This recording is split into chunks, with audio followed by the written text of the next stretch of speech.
Salutations everyone, this is Razor bringing you guys another Marvel Rivals video where today we're going to take a look at the Hero Hot List, the data for the first half of Season 1. We're going to take a look at what we got here and kind of just like figure out what does this data mean? What is it telling us about the state of the game and about state of certain characters and roles and comps and things like that.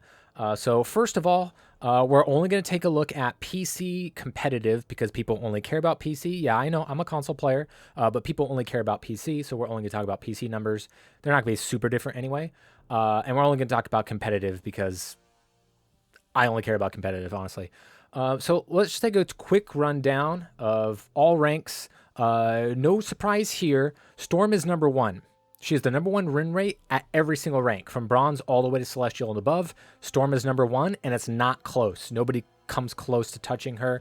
This was not a surprise when we saw that she was going to get buffs. I think a lot of us knew that this could get out of hand with what her kit already had, and buffing it is it's a little bit crazy. It's a little bit crazy, and I think we'll see some nerfs for her for season 2, maybe, but who knows.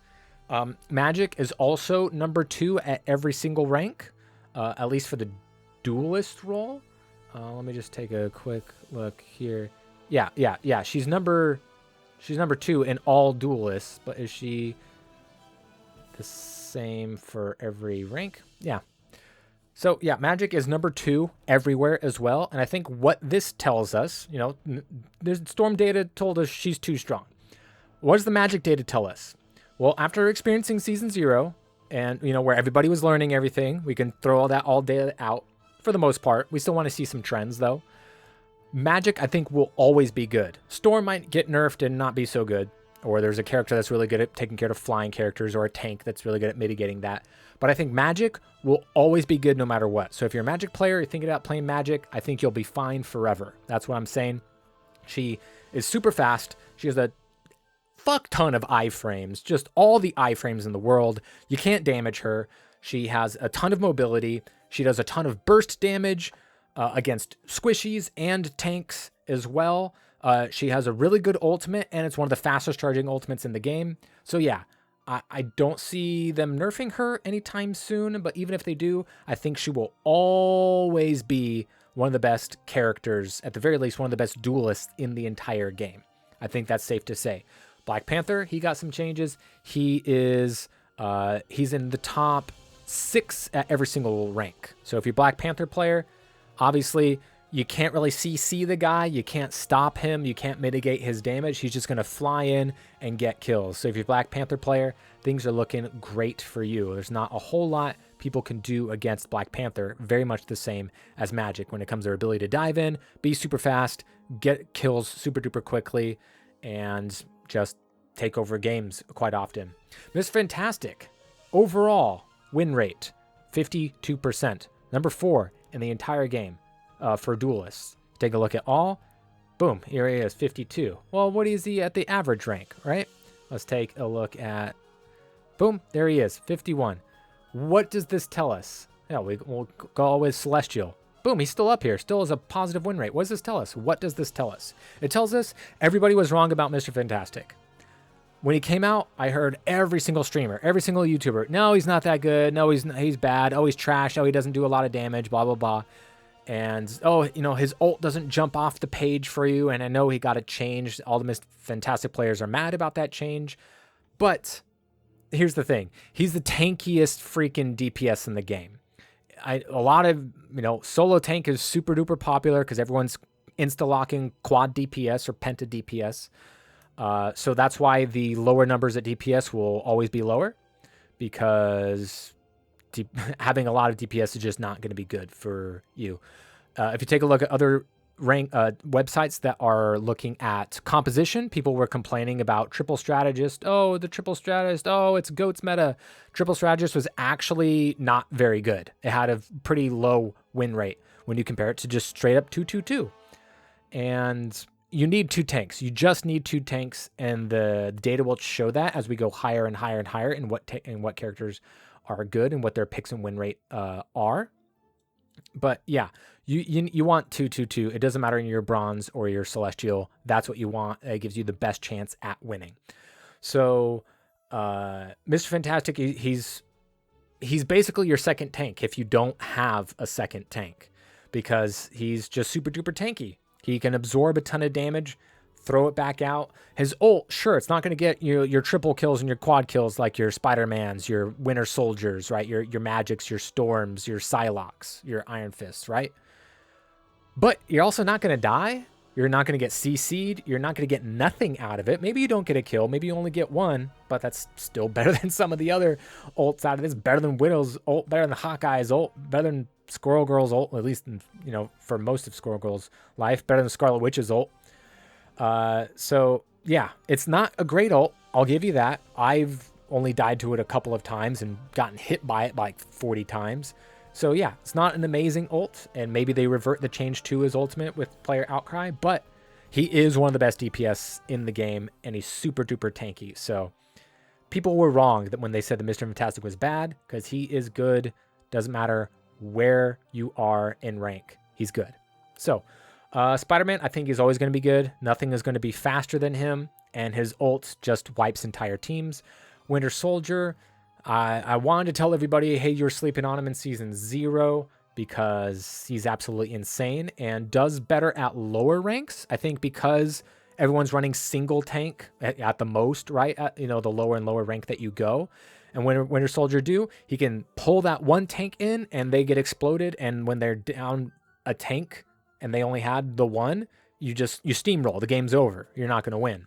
So just the ability to do that alone makes Winter Soldier really, really good, at the least at the, bottom, 90% of games.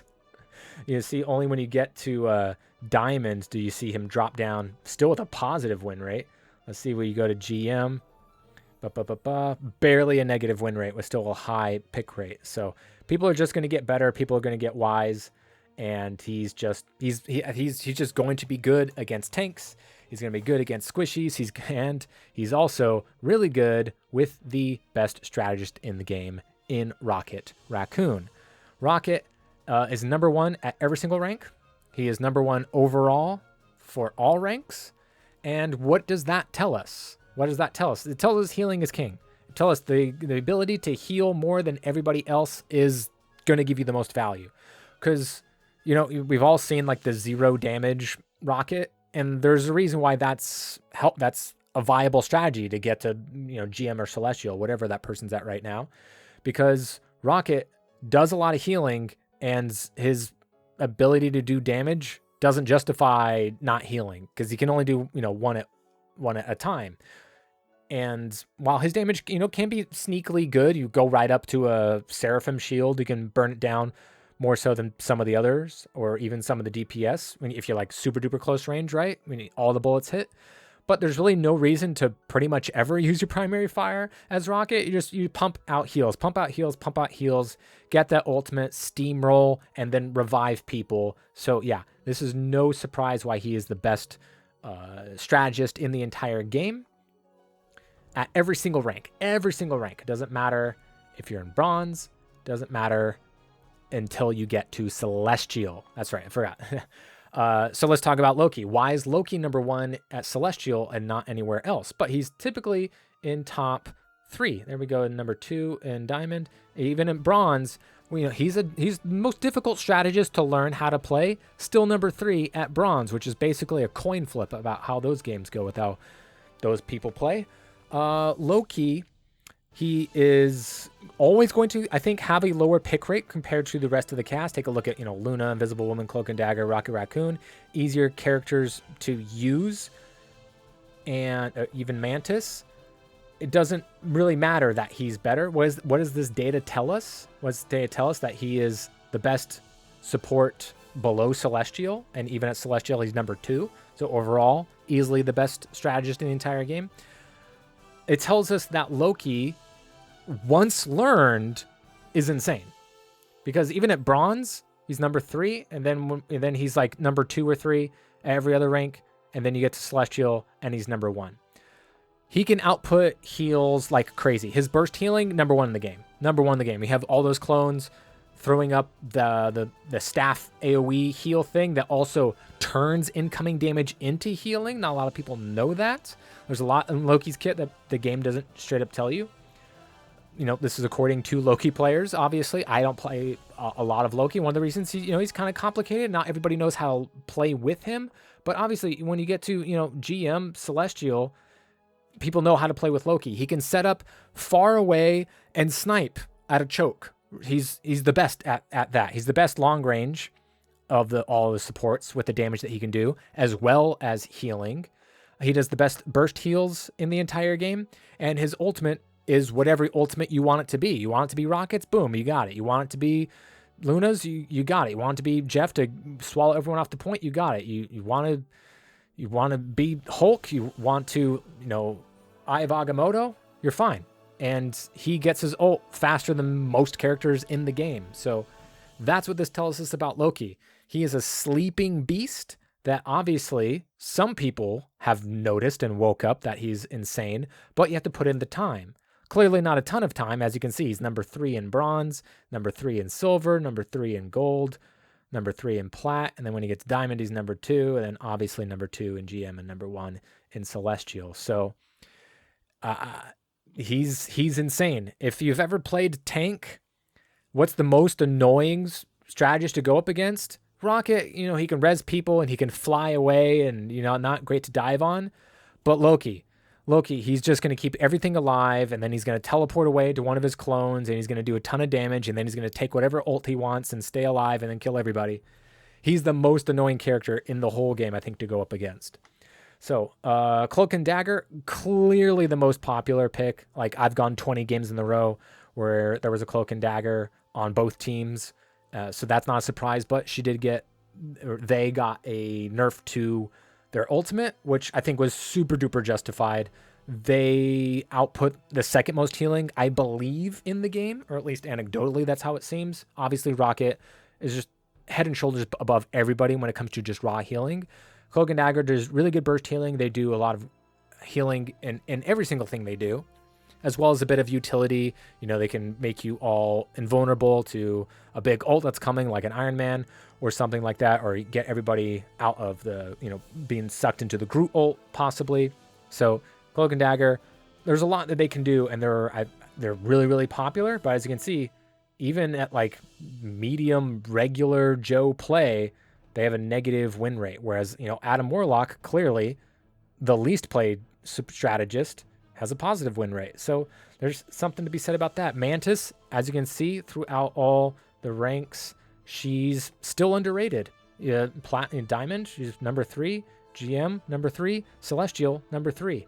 No one has yet to talk about how good Mantis is. Obviously, I made the video about why I think she's insane, and she had the number 1 overall win rate for all of Season 0, much like how Storm is right now, but nobody talked about that. People are talking about Storm. No one talked about Mantis, and still nobody is talking about Mantis. She's there. People are picking her more than Loki, more than Warlock, more than Jeff at many ranks. And let's just take a look at Jeff. He's the worst strategist at every single rank, and that should be super obvious. He's the worst at healing when it comes to all the characters. Yeah, sometimes you can see a Jeff get really good heals because everyone's playing up together, getting big bursted bubbles, and you're hosing everybody down, and they're just killing and steamrolling, so you can get some big numbers. And great, yeah, his ults can be game-changing. You can win a game off his ult, pull everybody off the point, spit the entire team off of the ledge. That's great. It's the only good thing about his kit. Because, yeah, he can poke down and get some damage, sure, but if you want to do damage, you got Mantis and Loki right here. Even Cloak and Dagger can, do some pretty good damage. Invisible Woman has time to shine. Luna, you're good at hitting down flyers with her icicles. Things that Jeff can't do, everyone else can do. He's not great at damage. He's the worst at healing. Look at this. Rocket, the best at healing. He's number 1 almost everywhere. Jeff, the worst at healing, and he's the bottom everywhere. That's the tail of the tape. That's what it tells you. Look at 42%. That's insanely low, lower than any other strategist or tank for that matter. Luna Snow, she's bottom 2 at pretty much every rank. Take a look at Diamond. She's 3rd to last. GM, still 3rd to last. And then when you get to Celestial, she bumps up to the middle of the pack. So, not a lot of people are playing at Celestial. So, we'll talk more about how things are in Silver, Gold, Plat. she's not performing very well. People complaining about her ult and it got a nerf, and she's just not doing very well. I'm kind of surprised at how bad Invisible Woman is because I think her utility is insane, but that might just be a side effect of Rocket just being the best. He's got a good ultimate that, sure, it's not going to heal and keep everybody immortal like everyone says Mantis does and Cloak and Daggers does, Invisible Woman's does, and Luna Snow's does. Invisible Woman probably being the worst at those of like keeping everybody alive, but you know, has that utility of making them unlockable for things like, you know, Star-Lord ult or other things of that nature. And obviously having them invisible so you can't hit them outside if you don't know where they are most of the time. However, she's not doing very well. When you take a look at Duelist, Wolverine climbs up the ranks as you climb up, which makes sense because that's when people start playing 2 tanks, and that's when you have to start killing those tanks very, very quickly, and nobody will probably ever be better at that from the Duelist role than Wolverine. And I think from the strategist side, that Invisible Woman is the best at dealing with Wolverine. She push him away, obviously. She has some pretty decent damage and can get some environmental kills, you know, more than Jeff some of the times if he doesn't get his quad and pentas consistently with his ultimate. But yeah, so that's what I think we learn from the strategist. Let's take a look at Vanguard. So if you take a look at all the data here, it's pretty clear who is the best Vanguard in the game. Obviously, we don't have Ben Grimm data here, but it's the Hulk. Hulk is the best tank in the game. You take a look, he's 4th in bronze, 3rd in silver, 3rd in gold, 2nd in plat, number 1 everywhere after that. It's not close to me. Hulk is by far the best tank in the game. And I know I got a ton of flack when I was talking about Hulk last time and I said he was the best solo tank in the game. I still believe it. All you Hulk players can still tell me I'm wrong. And granted, I've only made it to Diamond. I'm not a GM player. I don't play the game that much to climb a lot. But when it comes to there being one singular tank, nobody stays alive as long as Hulk does. Thor, he's not a solo tank. Penny, not a solo tank. You can. I've solo tanked with Penny and dominated. I've solo tanked with Thor and dominated. You've seen those videos. But you know, the higher that you go, they're going to get worse and Hulk's going to get better. And that's just the way things are. However, I will say this for Penny. We're average rank here. She's number 2. And we're halfway through season 1. Sure, we're not super far in the game's life cycle. But I believe this data tells us that Penny Parker will always be good. I think she's always be good because I don't think people are going to learn how to fight her. She's kind of like Roadhog in Overwatch when Roadhog is insane, which is like the worst time to play Overwatch when that's the case. But Penny, no one shoots at her nest. People ignore the possibility of her mines hiding somewhere. She can CC people. She can fly up to rooftops. She can do decent poke damage. She can stay alive, which is what you need a Vanguard to do. She can't keep many others alive, but she denies space. She doesn't gain space very quickly like Thor, Hulk, Cap, Doc, Magneto, Venom, Groot can do, but she can maintain a space with that spider nest, with the ability to just web somebody up. She's always regenning her shields when she's on her nests, so she lives quite a long time. She can do a lot of damage, and she's not difficult to learn. As you can see in bronze, here she is still at number 2.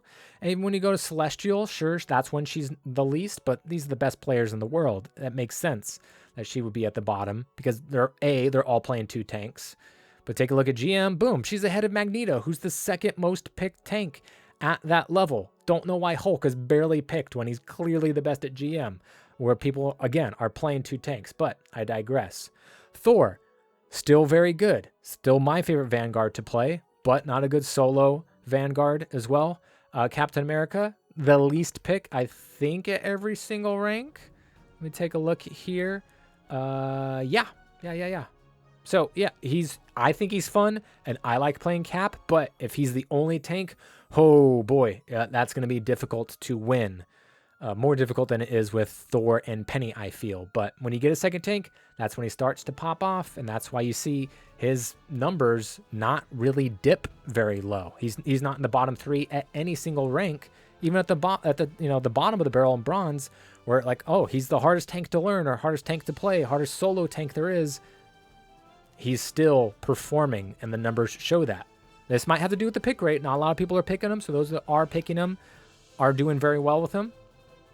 But yeah, I think that's what this tells us for the tank side. Doctor Strange, he won't be replaceable because he has the portal, and that's really good. He can do really good damage.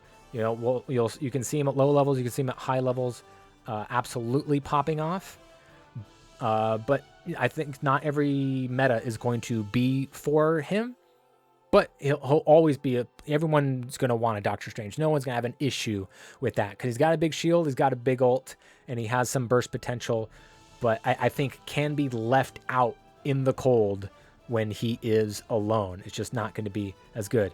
Magneto, Venom, Groot are bottom everywhere except for GM where Penny sneaks in there. So I know Magneto got a little bit of love with the recent patch.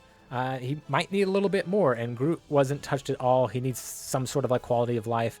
Venom clearly does need some love, but we do have to be careful because his mobility and things that he can do, he can get out of hand real quick and, you know, make Thor completely obsolete along with Captain America.